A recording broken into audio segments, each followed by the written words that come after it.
భద్రాద్రి కొత్తగూడెం జిల్లా అశ్వారావుపేట మండలంలో ఎమ్మెల్యే జారే ఆదినారాయణ పలు అభివృద్ధి పనులను ప్రారంభించారు.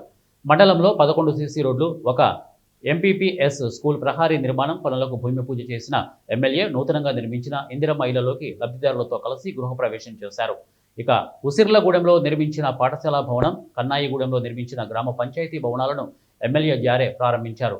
మండలంలో ఒకే రోజు 2,90,00,000 రూపాయల నిధులతో అభివృద్ధి పనులు ప్రారంభించడం సంతోషంగా ఉందన్న ఎమ్మెల్యే జారే, ఇక ఎన్నికల్లో ఇచ్చిన హామీలు ఒక్కొక్కటిగా నెరవేర్చుకుంటూ వస్తున్నామని, నియోజకవర్గాన్ని ఇంకా చాలా అభివృద్ధి చేయాల్సింది ఉందని చెప్పారు. ఇల్లు లేని నిరుపేదలకు ఇందిరమ్మ ఇల్లు ఇచ్చి వారి కళ్ళలో ఆనందం చూస్తున్నామని, సన్నబియ్యాన్ని పంపిణీ చేస్తున్నామని, అర్హులైన లబ్ధిదారులకు విద్యుత్ ఉచితంగా ఇస్తున్నామని, మహిళలకు ఫ్రీ బస్సు సౌకర్యాన్ని కల్పించామని గుర్తు చేశారు. రాబోయే రోజుల్లో నియోజకవర్గాన్ని మరింత అభివృద్ధి బాటల వైపు నడిపిస్తూ అశ్వారావుపేట నియోజకవర్గాన్ని రాష్ట్రంలోనే మోడల్గా చూపిస్తామని చెప్పారు.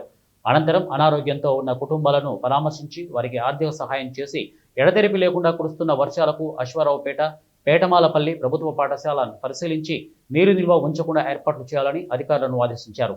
రోడ్లపై నీరు నిల్వ ఉండకుండా పారిశుద్ధ్య పనులు యుద్ధ ప్రాతిపదికన చేస్తూ ఉండాలని మున్సిపల్ సిబ్బందిని ఆదేశించారు.